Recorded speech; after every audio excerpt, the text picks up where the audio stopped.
अच्छा, बीजेपी को आदिवासियों को वोट क्यों देना चाहिए? उनके कौन से मुद्दे आप एड्रेस कर? उनके हर मुद्दे को हमने एड्रेस किया। सरना धर्म का आप डिलिस्टिंग नहीं पर पूछ रहे हैं। स्थानीय और नियोजन नीति पर क्या बीजेपी क्यों नहीं बोली?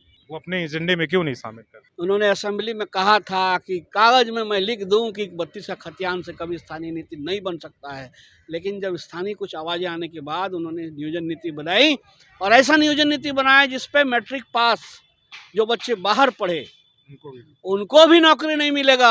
32 खतियान छोड़िए। इस बार मोदी जी को घाटशिला में बुलाना पड़ रहा, लग रहा है ग्रामीण क्षेत्र आपसे हाथों से छिटक रहा है, आदिवासी समूह आपसे छिटक रहा है। क्यों आदिवासी आदिवासी ग्रामीण लोगों को मोदी जी को नहीं देखना चाहिए क्या? हेमंत सोरेन को जेल भेजा गया, उससे कहीं ना कहीं आदिवासी समाज की जो अलग अलग ग्रुप हैं, वो भूमिज हो, वो आपका हो समाज हो, संथाल हो, कहीं ना कहीं उनमें एक तरह से बीजेपी ने यूनाइट कर दिया है जेएमएम के पक्ष में।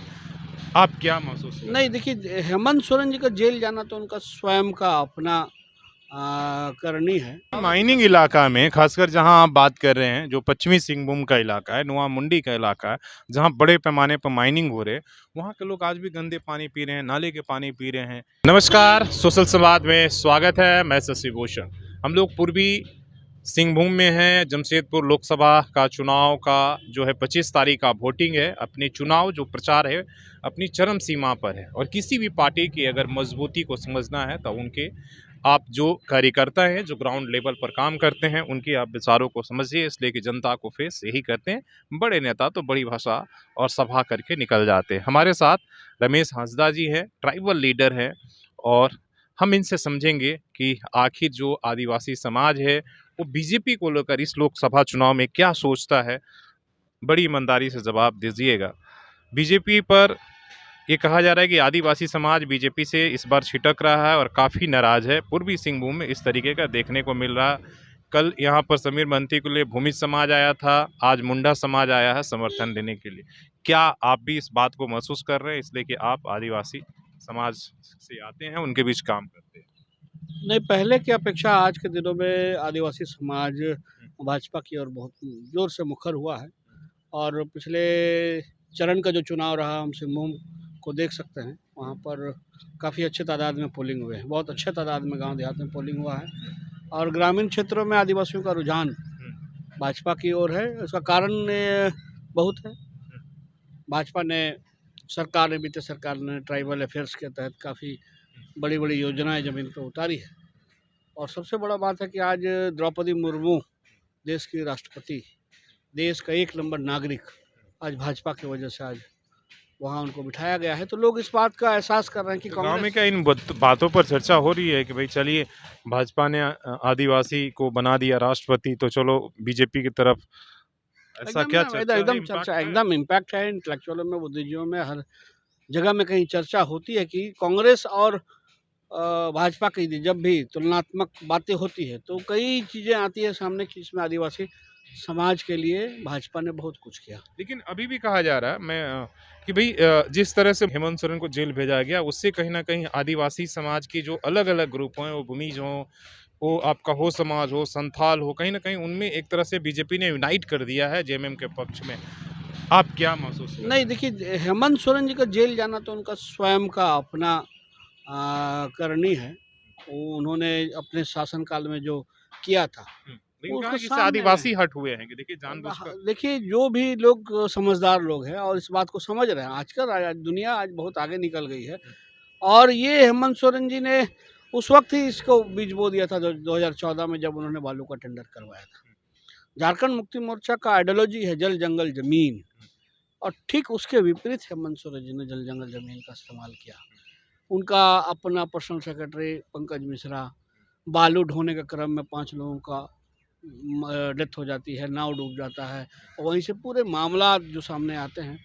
उनका उनका पीए भी आज बालू का चक्कर में जेल में है। कई लोग इस मुद्दे पे झेल रहे हैं। तो ये जल जंगल जमीन को झारखंड मुक्ति मोर्चा ने गलत तरीके से इंटरेक्ट किया, जो गुरुजी का जो सोच का विपरीत है, जिसका नतीजा आज हम लोग झेल रहे हैं। इस बार अभी अगर मान लीजिए आप ग्रामीण क्षेत्रों में, आप जैसे आपने बोला कि चाईबासा, खुट्टी, आप इन इलाकों में रहा, आप पूर्वी जो पश्चिमी सिंहभूम में दोनों सीटें आती हैं, आदिवासी गांव में क्या मुद्दे क्या रहे हैं? इसलिए कि आप वहाँ महंगाई और राष्ट्रवाद और ये सब की बातें तो आप करते नहीं होंगे। क्या मुद्दे? इसलिए कि उनके अपने मुद्दे हैं। उनका धर्म का संथाल धर्म कोड का मामला है। उनका जो है मतलब अलग-अलग मुद्दे हैं। आप क्या उन बातों को किस तरीके से उन मुद्दों से आप एड्रेस करते हैं? देखिए, सबसे बड़ी बात है विकास की बात। आज गरीब आदिवासी समाज आज उनको गरीबी में आज चावल मिल रहा है, उनके पेट में दाना जा रहा है। इतना बड़ा महाअकाल आया था, उस अकाल में भारतीय जनता पार्टी का शासन ने कहीं गरीबों का एहसास भी नहीं होने दिया कि आप भूखे रहेंगे।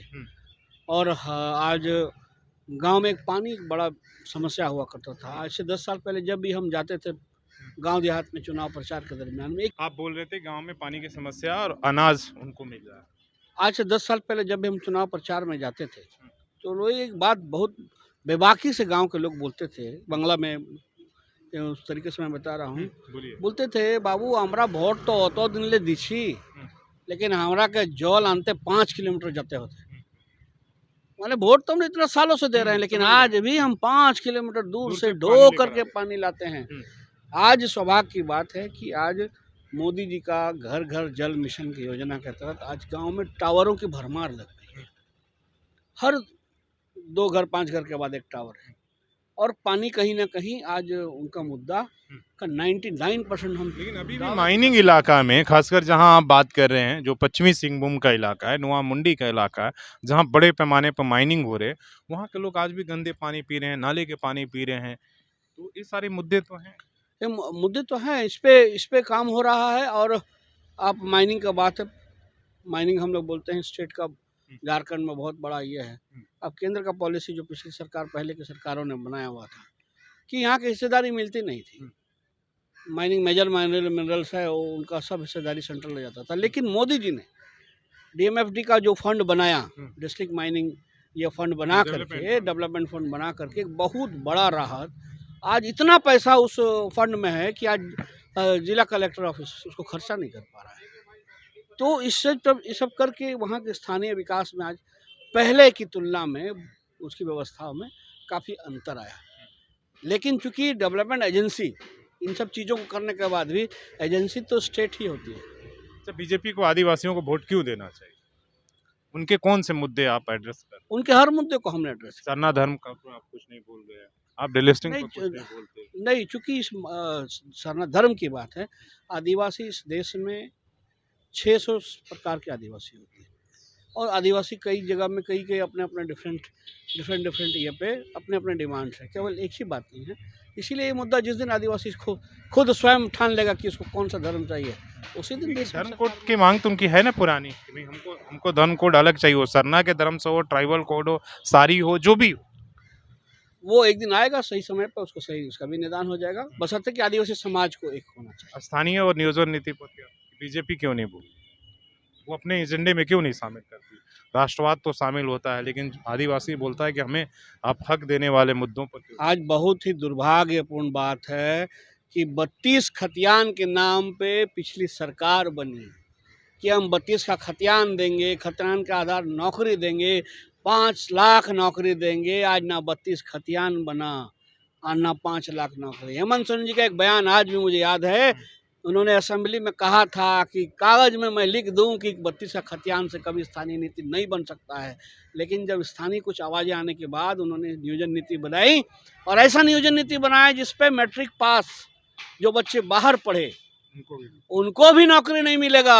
32 खतियान छोड़िए, फिर मैं रमेश हंसदा मैंने हाईकोर्ट PIL किया, और उन्होंने कहा कि आपने पाप किया, आपको दिग्गमित होके आप पाप कर दिए। मैंने, यदि मेरे मूलवासी बच्चों को बाहर पर, जो हमारे झारखंड के बच्चे होनहार बच्चे जो बाहर पढ़ रहे हैं, उनको नौकरी दिलाने के लिए यदि मैंने PIL किया और मैं PIL जीता, हाईकोर्ट ने मेरी बातों को माना, तो मैं ये ऐसा और भी पाप करने के लिए तैयार हूँ। विधानसभा में भाषण आपने सुना था? हाँ, मैंने मेरे बारे में, उन्होंने, मेरे परम मित्र हैं, मेरे भाई समान हैं, बहुत हम लोग का साथ में रहे हैं। विधानसभा में दुमका में क्या होगा? दुमका आपका कर्म क्षेत्र रहा है, काफ़ी पिछले बार आप 2019 में काफ़ी एक्टिव थे, कहा भी जा रहा था कि हो सकता है कि आप वहाँ से लोकसभा चुनाव लड़ेंगे। इस बार सीता सोरेन आपके तरफ से लड़ रही हैं, क्या माहौल लगता है? स्थिति अच्छी है, और सीता जी सीट निकालेंगी। और क्यों सीता जी निकालेंगे? को इसलिए कि वहाँ दुमका में आज भी दुर्गा भैया के प्रति लोगों की आस्था है और उस आस्था लेकिन जेएमएम से भी तो है, गुरुजी से भी तो है, हाँ, गुरु जी से भी लेकिन आस्था है। उन्होंने इसीलिए गुरुजी को छोड़ दिया। गुरु जी ने अभी भी सीता के खिलाफ में एक भी बात नहीं कही है कि सीता को वोट मत दो या सीता ऐसी है सीता वैसी है। आज भी उनका परिवार के साथ लेकिन कल्पना सोरेन तो गई थी प्रचार के लिए, अपने प्रत्याशी को लेकर गई थी। कल्पना जाएंगी, जरूर जाएंगी, क्यों नहीं जाएंगी। उनका पार्टी का अपना पार्टी को बचाने के लिए, पार्टी का वजूद को रखने के लिए तो जाएंगी, स्वाभाविक है, जाना भी चाहिए। और जनता तय करेगी कौन किधर है, कौन कहाँ रहेगा, ये जनता के ऊपर है। पूर्वी सिंहभूम में क्या है? लोकसभा में हम जीत रहे हैं और काफ़ी अच्छी स्थिति। क्यों इस बार मोदी जी को घाटशिला में बुलाना पड़ रहा, लग रहा है ग्रामीण क्षेत्र आपसे हाथों से छिटक रहा है, आदिवासी समूह आपसे छिटक रहा क्यों आदिवासी ग्रामीण लोगों को मोदी जी को नहीं देखना चाहिए क्या? मोदी कहा जी जा तो रहा अच्छा है, जमशेदपुर तो कई बार आ चुके हैं, गाँव भी जाना चाहिए और गाँव वालों को स्वभाव है कि मोदी जी को सामने से सुनेंगे, देखेंगे। उनका जो भ्रम है, जो भ्रम आदिवासियों के प्रति कहा जाता है कि आपका लिए संविधान बदल देगा, ये कर देगा, वो कर देगा, कांग्रेस वाले लोग चिल्ला-चिल्ला के हैं। ये जो भ्रम है वो स्वयं प्रधानमंत्री जी अपने बातों से बोलेंगे तो ज़्यादा स्पष्ट हो जाएगा।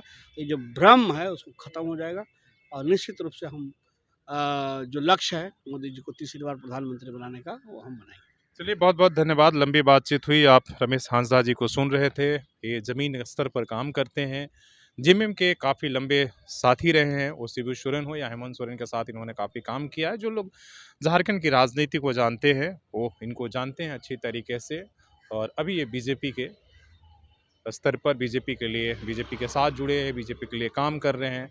आपकी इस पर क्या राय है? आप अपनी राय दे सकते हैं अपने सहयोगी शेष राममूर्ति के साथ। शशि भूषण, सोशल समाज न्यूज़, झारखंड।